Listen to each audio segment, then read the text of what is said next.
السلام علیکم ورحمۃ اللہ تعالی وبرکاتہ۔ نحمده ونصلي ونسلم على رسوله الكريم اما بعد فاعوذ باللہ من الشیطان الرجیم بسم اللہ الرحمن الرحیم ان اللہ وملائکتہ یصلون علی النبی یا ایہا الذین آمنوا صلوا علیہ وسلموا تسلیما اللهم صل على سيدنا ومولانا محمد معدن الجود والكرم وآله الكرام وابنه الكريم وبارك وسلم صلاة وسلاما عليك يا رسول الله صلی اللہ تعالی علیہ وسلم۔ رب العالمین کی تفسیر ہے۔ رب العالمین کا معنی ہوتا ہے سارے جہان والوں کا پالنے والا۔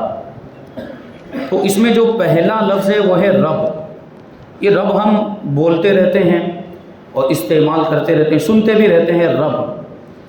تو یہاں بتائیں گے کہ رب کا معنی اور مطلب کیا ہوتا ہے۔ فرماتے ہیں لفظ رب کے تین معنی ہیں، تین مطلب ہوتے ہیں اس کے۔ ایک مالک، دوسرا سردار اور تیسرا ہے پالنے والا۔ اور تینوں معنی اس جگہ درست ہو سکتے ہیں۔ رب العالمین کو ہم مالک کے معنی میں بھی لے سکتے ہیں، سردار کے معنی میں بھی لے سکتے ہیں، اور پالنے والا کے معنی میں بھی لے سکتے ہیں۔ تینوں مطلب اس کے یہاں پر ہو سکتے ہیں۔ تو سب سے پہلا معنی ہے مالک۔ تو مالک تو اس لیے ہے کہ وہ سارے جہانوں کا مالک ہے، ہمیشہ سے مالک ہے اور ہمیشہ مالک رہے گا، ہر طرح سے مالک ہے اور حقیقی مالک ہے۔ اور یہ خاص اللہ تعالیٰ ہی کی صفت ہے کہ ہمیشہ سے مالک ہے، ہمیشہ مالک رہے گا، ہر چیز کا مالک، یہ اللہ تعالیٰ کی صفت ہے۔ کیونکہ ہم اور آپ بھی مالک ہوتے ہیں لیکن ہم کسی خاص چیز کے مالک ہوتے ہیں، ساری چیزوں کے ہم مالک ہو بھی نہیں سکتے، اور ہماری ملکیت محدود ہوتی ہے۔ ہماری ملکیت یہ پوری چیز کو گھیرے ہوئے نہیں ہوتی، ہم کسی چیز کے مالک بھی بن جائیں تو اس کے ہر جزء اور ہر حصے کے مالک نہیں ہوتے۔ بہرحال اللہ تبارک و تعالی ہر چیز کا مالک ہے، ہر طرح سے مالک ہے، ہمیشہ سے مالک ہے اور ہمیشہ مالک رہے گا، کیونکہ مالک ہونا یہ اللہ تعالیٰ کی صفت ہے۔ اور اللہ تبارک و تعالی بھی قدیم ہے، یعنی ہمیشہ سے ہے، ہمیشہ رہے گا، تو اس کی صفتیں بھی ہمیشہ سے ہیں اور ہمیشہ رہیں گے۔ تو یہ اللہ تعالیٰ کی صفت ملکیت۔ اور جس کسی کو اس نے ملکیت عطا فرمائی، یعنی جس کسی کو دنیا کی چیزوں میں سے کسی چیز کا مالک بنایا، تو اس کی وہ ملکیت محدود ہے، لیمیٹڈ ہے۔ اللہ تبارک و تعالیٰ کی جو ملکیت ہے، مالکی ہے، وہ لامحدود ہے، غیر متناہی، اس کی کوئی حد نہیں۔ اور ہم جب کسی چیز کے مالک بنتے ہیں تو اس کی کوئی نہ کوئی حد ہوتی ہے، کہیں سے تو ہماری ملکیت شروع ہوتی اور کہیں پر جا کر ختم ہو جاتی۔ جیسے ابھی ہم ایک موٹر سائیکل بائک خریدیں تو جب تک ہم نے خریدا نہیں ہم اس کے مالک ہیں نہیں، جب خریدیں گے تب مالک بنیں گے۔ اور ایک وقت ایسا آتا ہے کہ ہماری ملکیت وہ موٹر سائیکل میں سے بھی ختم ہو جاتی ہے، یعنی ہم نے اس کو بیچ دیا یا کسی کو دے دیا تو ہماری ملکیت ختم ہو جاتی ہے۔ تو ہماری انسانوں کی جو ملکیت ہے وہ ہے محدود، یعنی لیمیٹڈ۔ اللہ تبارک و تعالیٰ کی ملکیت لامحدود ہے، غیر متناہی، اس کی کوئی حد نہیں، یعنی اس کی کوئی ابتدا نہیں، کوئی انتہا نہیں، وہ ہمیشہ سے مالک ہے اور ہر چیز کا ہمیشہ مالک رہے گا۔ یہ ہمارے پروردگار کی شان ہے۔ تو ہماری جو ملکیت اللہ تعالیٰ جو ہم کو ملکیت عطا فرماتا ہے وہ محدود ہے اور کسی خاص وقت سے ہے اور کسی خاص وقت تک کے لیے ہے۔ جیسے میں نے ابھی بتایا کہ موٹر سائیکل خریدی تو وہاں سے ہماری ملکیت کی شروعات ہوئی، اور موٹر سائیکل کو ہم نے بیچ دیا، بائک کو ہم نے بیچ دیا یا کسی کو دے دیا تو ہماری ملکیت ختم ہو گئی۔ تو ایک خاص وقت کے لیے ہوئی ہماری ملکیت اور خاص حیثیت سے ہے، اور رب کی عطا سے ہماری جو ملکیت، ہم کسی بھی چیز کے مالک بن جائیں وہ اللہ کی عطا سے ہے۔ اللہ نے ہمیں مالک بنایا تو بنے، ورنہ ہماری مجال نہیں، ہمارے اندر کیا ایسی ہماری اوقات نہیں کہ ہم کسی بھی چیز کے مالک بن جائیں۔ ہمیں رب نے مالک بنایا تو بنے، اللہ کی عطا سے مالک بنے۔ دیکھیں آپ اپنے جانور کے مالک، کسی کے پاس اگر کوئی جانور ہے، بکری ہے، گائے ہے، بھینس ہے، تو آپ اپنے جانور کے مالک ہیں، لیکن اس کی ہر چیز کے مالک نہیں، یعنی جانور کی ہر چیز، گوشت آپ کھا سکتے ہیں لیکن جانور کے اندر بہت ساری ایسی چیزیں ہوتی ہیں جن کا کھانا جائز ہی نہیں ہے، اس کے آپ مالک ہی نہیں ہیں۔ اور بھی بہت ساری چیزیں جانور کے اندر ہوتی ہیں، اس کے ہم مالک نہیں۔ جانور کے ظاہری جسم کے ہم مالک، لیکن اس کی روح کے مالک ہیں ہم، اس کی جان کے ہم مالک ہیں نہیں۔ تو ہماری ملکیت یہ الگ انداز کی، جبکہ اللہ تبارک و تعالی ہماری ہر چیز کا مالک ہے۔ اللہ تعالیٰ ہمارے جسم کا بھی مالک، ہماری روح کا بھی مالک، ہمارے جسم کے ہر حصے، ہر عضو کا مالک، اس طرح ساری مخلوقات کا معاملہ، ساری مخلوقات کا وہ مالک ہے۔ تو ہماری جو ملکیت وہ خاص حیثیت سے ہے اور رب کی عطا سے ہے۔ آپ اپنے جانور کے مالک ہیں لیکن اس کی ہر چیز کے مالک نہیں، نہ ہی ہمیشہ سے مالک تھے اور نہ ہی ہمیشہ مالک رہیں گے۔ اسی طرح اور چیزوں کو بھی آپ قیاس کر سکتے ہیں اور اس پر آپ اس کا اندازہ لگا سکتے ہیں۔ تو یہ معنی ہو گیا مالک کا۔ اب دوسرا جو معنی بتایا تھا سردار، تو سردار کے معنی بھی اس لیے درست ہیں کہ سردار وہ ہوتا ہے جو بلند مرتبہ رکھے، جس کا رتبہ اونچا ہو۔ تو بے شک اللہ تبارک و تعالیٰ تو سب سے بلند مرتبے والا اور سب سے اعلیٰ ہے، اس سے بڑا مرتبہ تو کسی کا نہیں۔ اللہ تعالیٰ خدا ہے، خالق ہے، مالک ہے، ساری چیزوں کو پیدا کرنے والا وہ ہے، تو اس سے بڑا مرتبہ کسی کا ہو سکتا ہے؟ نہیں ہو سکتا، ہرگز نہیں ہو سکتا۔ تو سردار کا معنی بھی یہاں پر سیٹ ہوتا ہے۔ تو فرماتے ہیں جس کسی کو عزت اور عظمت ملی اسی کی عطا سے ملی، یعنی انسانوں میں بھی کسی کو اگر کوئی مرتبہ ملا ہے تو وہ مرتبہ اللہ کی عطا ہی سے، اللہ ہی نے عطا کیا۔ تو حقیقت میں مرتبے والا تو وہی ہے، اسی لیے اس کا نام اعلیٰ اور عظیم بھی ہے۔ ہم یہ نماز پڑھتے ہیں تو نماز کے اندر رکوع کے اندر ہم تسبیح پڑھتے ہیں سبحان ربی العظیم، کہ پاک ہے میرا رب جو عظمت والا ہے، کیونکہ وہی حقیقی عظمت تو اسی کے لیے، حقیقی بڑائی اسی کے لیے۔ اور ہم سجدے میں تسبیح پڑھتے ہیں سبحان ربی الاعلیٰ، پاک ہے میرا رب جو اعلیٰ ہے، جو بلند ہے۔ تو حقیقت میں بلندی والی ذات یہ اللہ تبارک و تعالیٰ کی ہے، اور باقی کوئی بھی اگر مخلوقات میں سے اگر بلند مرتبہ رکھتا بھی ہے اور کسی کے پاس اگر عزت ہے، عظمت ہے، شہرت ہے، شان ہے، رتبہ ہے، درجہ ہے، یہ سب اللہ کا دیا ہوا ہے۔ ہمارے پاس جو کچھ بھی ہے وہ سب اللہ کا دیا، ہمارے پاس اپنا کچھ بھی نہیں۔ تو فرماتے ہیں اس کی صفت تعالیٰ بھی ہے، ہم نہیں ساتھ میں بولتے اللہ تعالیٰ، یہ اللہ تعالیٰ کی صفت ہے۔ تعالیٰ، تعالیٰ کا مطلب بلند ہے، اللہ جو کہ بلند ہے، بلندی والا ہے، تعالیٰ کا یہ مطلب ہوتا ہے۔ تو یہ ایک معنی ہو گیا، دوسرا معنی سردار۔ تیسرا معنی ہے پالنے والا، تو یہ معنی بھی یہاں پر درست ہے، لیکن اس معنی میں بہت زیادہ وسعت ہے، اس کو غور کریں اور اس کی ابھی وضاحت آپ سنیں گے تو ایمان تازہ ہو جائے گا۔ فرماتے کہ سارے جہانوں کا پالنے والا اور کب سے کب تک پالنے والا وہ بھی اسی سے معلوم ہو گیا، کیونکہ دیکھیں اللہ تبارک و تعالیٰ پالنے والا تو ہمیشہ سے پالنے والا ہے، اور ہمیشہ یعنی جب سے دنیا ہے تب سے اللہ تبارک و تعالیٰ دنیا کو پال رہا ہے، اور جب تک دنیا رہے گی، دنیا ہی نہیں پوری کائنات، یہاں ہم زمین پر رہتے ہیں، پرتھوی پر رہتے ہیں، یہاں جتنی مخلوقات ان کو بھی اللہ پال رہا ہے، اور کائنات میں، یونیورس میں اور جتنی بھی مخلوقات ہو سکتی ہیں، یہ سائنس والے ریسرچ کر رہے ہیں، کچھ نہ کچھ نیا سامنے آتا ہے۔ اور اللہ تعالیٰ نے فرمایا بھی ہے للہ ما فی السماوات و ما فی الارض، قرآن پہ غور کریں تو یہ سب سائنس کے تجربات جو یہ تو اب کر رہے ہیں، ہمارے قرآن میں تو پہلے سے بیان کہ اللہ ہی کے لیے جو کچھ آسمانوں میں ہے، جو کچھ زمین میں ہے، مطلب کیا کہ زمین میں بھی اللہ کی مخلوقات ہیں اور آسمانوں میں بھی زمین کی اللہ تعالیٰ کی مخلوقات ہیں۔ جو کچھ آسمانوں میں ہے کا کیا مطلب؟ کچھ تو ہے وہاں پر، آسمانوں میں ہے، یہ ریسرچ کر رہے ہیں ابھی وہ اسپیس میں اور وہاں پہ جا کر، خلا میں جا کر، تو ان کو نئی نئی چیزیں دریافت ہو رہی ہے، نئی نئی گیلیکسی ابھی دریافت ہوئی ہے، ہماری ایک گیلیکسی ہے، نئی گیلیکسی دریافت ہوئی ہے ابھی کچھ دن پہلے، وہ ایک کیمرہ انہوں نے بھیجا ہے، وہ اس کے ذریعے سے وہ ہزاروں سال، 36 سال، غالباً 36 سال پہلے کی تصویر ابھی آئی۔ 36 سال پہلے کی تصویر ابھی کیسے آ سکتی ہے؟ یہ بھی تعجب کی بات ہے۔ کیوں؟ وہ اندازہ لگاتے ہیں لائٹ ایئرس، روشنی کا سال، یعنی روشنی ایک سال میں کہاں سے کہاں تک پہنچے گی، اور روشنی جیسے ابھی ہم لائٹ آن کرتے ہیں تو وہاں اجالا ہوتا ہے، لیکن یہاں تھوڑی دیر کے بعد ہلکی سی تاخیر ہوتی ہے، وہاں ہم نے لائٹ روشن کی، یہاں تھوڑی دیر کے بعد روشنی آئے گی، تو یہ روشنی ایک سال میں کہاں تک پہنچے گی اس کو ایک لائٹ ایئر کہتے ہیں۔ تو اس طرح کے 36,000 لائٹ ایئرز پہلے کی وہ تصویر ہے جو اس کیمرے نے جیمس ویب، اس کیمرے کا نام ہے جیمس ویب، انہوں نے خلا میں بھیجا ہے۔ دیکھیں خدا کی قدرت دن بدن ظاہر ہوتی جا رہی، لیکن اس کے باوجود یہ منکرین پھر بھی نہیں مان رہے، یہ سائنس والے خدا کے خود ہی منکر، تو ان کو یہ دیکھ کر تو یقین ہو جانا چاہیے کہ یہ ساری عجیب و غریب چیزیں یقیناً ان کا کوئی نہ کوئی بنانے والا ہے، نئی نئی گیلیکسی دریافت ہو رہی ہے۔ تو 36,000 سال پہلے کی تصویر، کیا مطلب ہوا کہ یہ جو تصویر ابھی ہم نے دیکھی وہ جو منظر اس میں قید ہوا ہے وہ 36,000 سال پہلے کا ہے، کیونکہ وہاں سے ہوتے ہوتے وہ آیا یہاں تک پہنچا ہے، اس کیمرے کی نگاہ تک پہنچا ہے، اس کو پہنچنے میں 36,000 سال لگے ہیں۔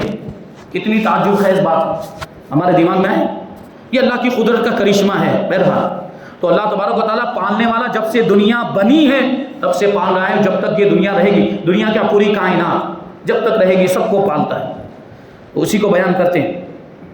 اور کس طرح پالنے والا ہے، کس کو پالنے والا، تو رب العالمین سے ساری باتیں معلوم ہو گئی کہ وہ سارے جہانوں کا پالنے والا ہے۔ یہ تو ایک جہان ہے، یہ بھی غور کریں، دیکھو اس آیت کریمہ میں رب العالمین فرمایا کہ عالمین یہ عالم کی جمع ہے، ایک دنیا ہو ایک جہان ہو تو اس کو عالم کہیں گے، اور ایک سے زیادہ کئی ہو تو اس کو عالمین کہیں گے، کئی جہان، بہت سارے جہان۔ تو اس سے کیا پتا چلا کہ یہ ہم جہاں رہ رہے ہیں یہ ایک جہان، ایسے کئی ہزاروں جہان ہو سکتے، تو اس سے بھی تو یہ بات ثابت ہو رہی، اور بھی گیلیکسیز ہو سکتی ہے۔ تو سارے جہانوں کا پالنے والا، اور جب تک یہ رب العالمین سے معلوم ہوا کہ سارے جہانوں کا پالنے والا۔ اچھا اب یہ سوال کہ کب سے کب تک پالنے والا ہے، وہ بھی اسی سے معلوم ہو گیا، رب العالمین ہی سے معلوم ہو گیا کہ جب سے عالم ہے اور جب تک عالم رہے گا اس کی ربوبیت کی بارش ان پر ہوتی رہے گی۔ جب سے عالم تب سے وہ پال رہا ہے، اور جب تک یہ عالم رہے گا تب تک وہ پالتا رہے گا۔ اور کس طرح پالنے والا یہ بھی اسی سے معلوم ہوا، یعنی ہر طرح اور ہر نوعیت سے پالنے والا، جس چیز کی انسان کو اور دوسری مخلوقات کو ضرورت ہے ساری چیزیں اس نے مہیا کر دی۔ ابھی غور کریں، ہمیں سانس کی ضرورت ہے، ہمیں آکسیجن کی ضرورت ہے، تو اللہ تبارک و تعالیٰ نے ہماری ناک کے قریب آکسیجن رکھ دی کہ نہیں؟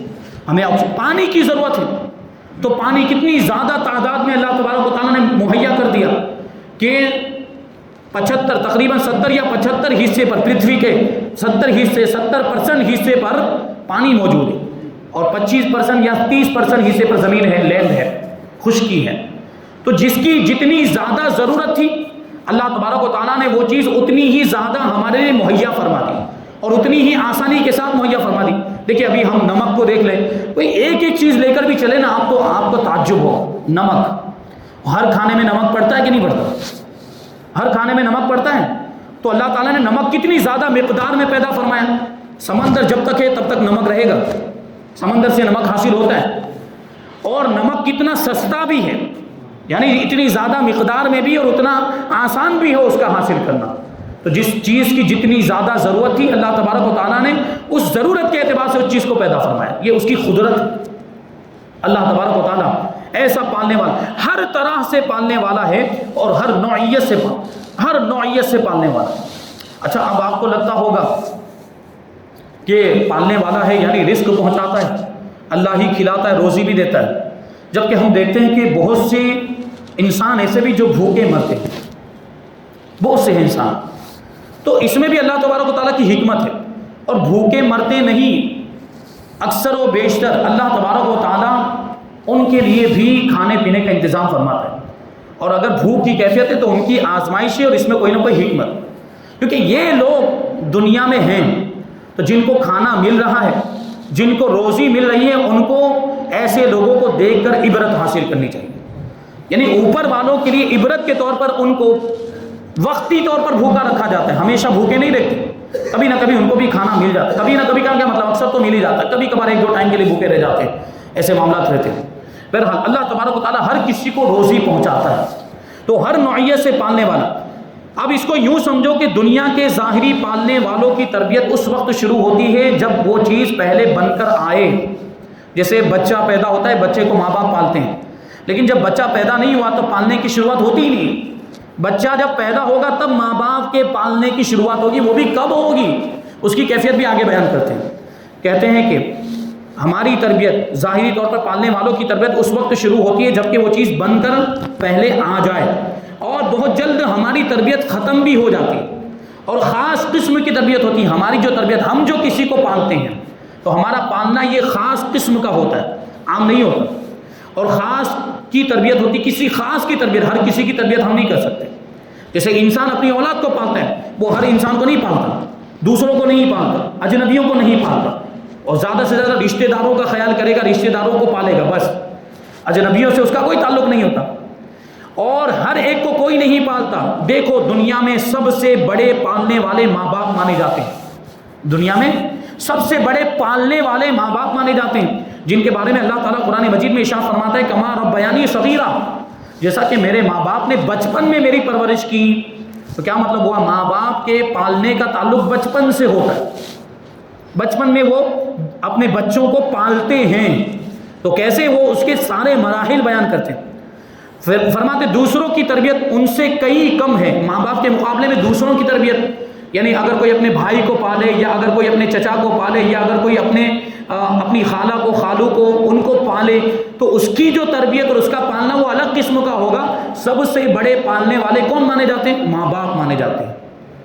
لیکن جب بچہ باپ کی پیٹھ میں ہے، یہ مراحل بیان کرتے ہیں۔ سب سے پہلے باپ کی پیٹھ میں آتا ہے، وہ نطفے کی شکل میں باپ کی پیٹھ میں رہتا ہے، اور ماں کے پیٹ میں آتا ہے، پھر وہاں سے منتقل ہو کر ماں کے پیٹ میں آتا ہے، بچے دانی میں آتا ہے، وہاں نطفہ بن کے رہتا ہے، پہلے وہ نطفے کی شکل میں رہتا ہے، پھر وہ خون کا قطرہ بنتا ہے، وہی نطفہ خون کا قطرہ بن جاتا ہے، پھر ایک عرصہ گزرنے کے بعد وہ گوشت کا لوتھڑا بن جاتا ہے، اور اس میں عضو وغیرہ بنتے ہیں، اعضاء، ہاتھ پاؤں وغیرہ نکلتے ہیں، چہرہ بن جاتا ہے، پھر اس میں روح پھونکی جاتی ہے۔ تو دیکھیں یہاں ابھی تک وہ ماں کے پیٹ میں ہے، اور یہ سارے مراحل طے کر رہا ہے بچہ، تو ابھی ظاہر سی بات اس کو وہاں کون پال رہا ہے؟ ابھی ماں اور باپ کے پالنے کا وہاں کوئی لینا دینا ہی نہیں ہے۔ ان تمام وقتوں میں ماں باپ کو اس کی پرورش سے کوئی تعلق نہیں ہے۔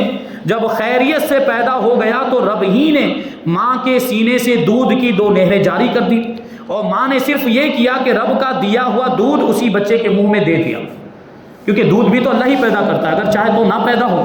بہت سی ایسی مائیں ہوتی ہیں کہ جن کی بیماری کی وجہ سے دودھ نہیں آتا، یہ بھی تو اللہ تعالیٰ کی قدرت ہے، دودھ بھی تو اللہ نے ہی پیدا کیا، ماں نے تو بس صرف اتنا کیا کہ وہ دودھ اس کے منہ تک پہنچا دیا۔ تو حقیقت میں یہاں بھی کون پرورش فرما رہا ہے؟ اللہ تعالیٰ ہی پرورش فرما رہا ہے، اور اسی دودھ کے پیٹ میں پہنچ جانے کے بعد ماں پھر سے بے تعلق ہو گئی، یعنی اب ماں کا پھر کوئی لینا دینا نہیں، دودھ اب پیٹ میں پہنچ گیا، اب وہ معدے میں پہنچا، اور وہاں پر اس کا ہضم ہونا، معدے میں پہنچنے کے بعد ہضم ہونا، اور پھر بچے کا اسی دودھ کے ذریعے پلنا، بڑا ہونا، اس میں بھی ماں کا کوئی تعلق نہیں۔ یہ اللہ تعالیٰ کی قدرت سے ہوتا ہے، یہ سب کچھ اللہ تعالیٰ کی قدرت سے، یہ پورا سسٹم اور نظام چلتا ہے، یہ اللہ تعالیٰ کی قدرت سے چلتا ہے۔ اور پھر اور آگے دیکھیں، پھر یہ دودھ کا جو بہانہ ہے یہ بھی 2 سال تک ہی رہتا ہے، 2 سال کے بعد دودھ پلانا جائز ہی نہیں۔ بچہ جب 2 سال کا ہو جائے تو آپ 1 گھنٹے، اگر 2 سال پہ 1 گھنٹہ بھی زیادہ ہو گیا ہے، آپ ماں دودھ نہیں پلا سکتی، جائز نہیں ہے۔ یہ مسئلہ بھی ذہن میں رہے، کچھ جگہوں پر تو 3 سال 4 سال تک دودھ پلا، ناجائز، گنہگار ہے، دودھ پلانے والی ماں گنہگار، 2 سال سے 1 دن بھی 1 گھنٹہ بھی زیادہ دودھ نہیں پلا سکتے۔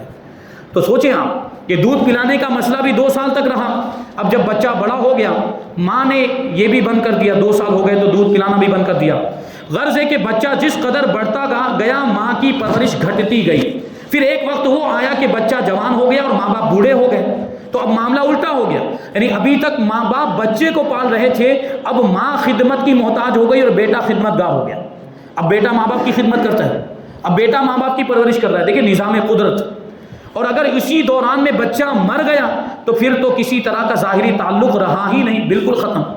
قربان اس رب العالمین کے جو ہم کو باپ کی پیٹھ میں پالے، ماں کے پیٹ میں پالے، بچپن، جوانی، بڑھاپا، تندرستی، بیماری، جیتے، ہر حال میں پالے اور سب کو پالے، پھر کسی سے اس کا معاوضہ بھی طلب نہ کرے۔ اللہ تعالیٰ ہم کو پالتا ہے تو اس کا کچھ عوض کبھی نہیں، اللہ تعالیٰ کبھی طلب نہیں فرماتا کہ میں نے تم کو روزی دی، میں نے تم کو کھانا کھلایا، میں نے تمہاری پرورش کی، تربیت کی، تو لاؤ اس کے بدلے میں مال دو۔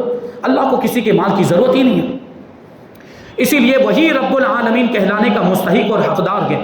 پھر ہر طرح پالتا ہے، جسم کے ظاہری اعضاء کو بھی پالتا ہے اور اس کو اور طریقے سے پرورش کرتا ہے، اور باطنی اعضاء جو جسم کے اندر ہیں جیسے دل ہے، گردہ ہے، پھیپھڑے وغیرہ، ان کو الگ انداز میں پالتا ہے اور ان کے لیے الگ طریقہ مقرر کیا، جان کو اور طریقے سے پالتا ہے اور ایمان کی پرورش الگ انداز میں فرماتا ہے۔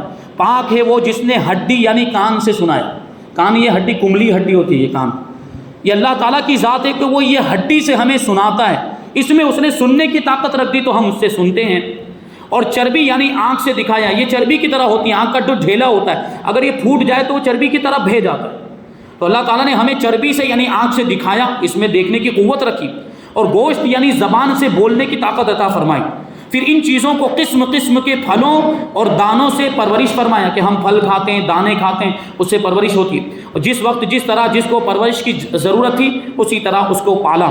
درختوں میں چلنے پھرنے کی طاقت نہیں تھی تو ان کے لیے باغبان کو خدمتگار مقرر کیا کہ باغبان وہ درختوں تک پانی پہنچاتا ہے، اور درختوں کو جن چیزوں کی ضرورت ہوتی ہے وہ مالی پہنچاتا ہے، مالی درختوں کی پرورش کرتا ہے، جس نے جو خدمتگار مقرر کیا، جس نے ان کو وہیں کھاد پہنچایا درختوں کو، اور بادلوں کو بہشتیوں کو حکم دیا، بادلوں کے بہشتیوں کو حکم دیا کہ تم سمندر سے پانی لے کر ان کو پلاؤ۔ یعنی آپ وہ کانسیپٹ، سائنس کا کانسیپٹ بھی اگر دیکھیں وہ یہی ہوتا ہے کہ یہ بادل کیسے بنتے، دھوپ جب پڑتی ہے، دھوپ کی جب گرمی پڑتی ہے تو وہ سمندروں کا، دریاؤں کا، ندیوں کا جو پانی ہوتا ہے وہ بھاپ بن کے اوپر اڑتا ہے، اور یہی بھاپ بادل کی شکل میں وہ پھر آسمان پر ادھر ادھر گھومنے لگتا ہے۔ پھر اللہ تبارک و تعالیٰ کی طرف سے اس کو ٹھنڈک پہنچتی ہے تو وہ جو بھاپ بنا ہوا پانی ہوتا ہے وہ دوبارہ پانی میں کنورٹ ہو جاتا ہے، اور پھر پانی بارش بن کے گرتا ہے۔ یہی تو سائنس بھی تو بتاتی ہے، یہی نظام قدرت کے اللہ تبارک و تعالیٰ نے رکھا۔ تو وہ پانی پھر پہنچتا ہے، یہ بادل کے پانی پلانے والے، بادل کو ساقی کہا گیا کہ بادل ہمیں پانی پہنچاتا ہے، تو یہ پانی درختوں تک پہنچتا ہے۔ پھر کیا ہوتا ہے، سمندر سے وہ پانی لے کر ان کو پلاتا ہے، غرض ہے کہ ان کی ہر ضرورت وہیں کھڑے کھڑے پوری کر دیتا ہے۔ اور پرندوں میں حرکت کرنے کی طاقت، ادھر سے ادھر آنے جانے کی طاقت ہے، لیکن روزی کمانے کی طاقت نہیں تھی پرندوں کے اندر، تو ان کو حکم دیا گیا کہ تمہارے گھونسلوں میں تمہارا رزق نہیں پہنچے گا، تم یہاں سے جاؤ، تم کو گھونسلوں سے باہر نکلنا پڑے گا، تم کو روزی ملے گی۔ تو پرندے باہر نکلتے ہیں، کھیت میں کسان نے تمہارے لیے غلہ تیار کر رکھا ہے۔ پرندوں سے اللہ تعالیٰ فرماتا ہے کہ کھیت میں کسان نے تمہارے لیے غلہ یعنی اناج تیار کر رکھا ہے، جاؤ اور چگ آؤ، یعنی وہاں سے دانے کھا کر لے کر آؤ۔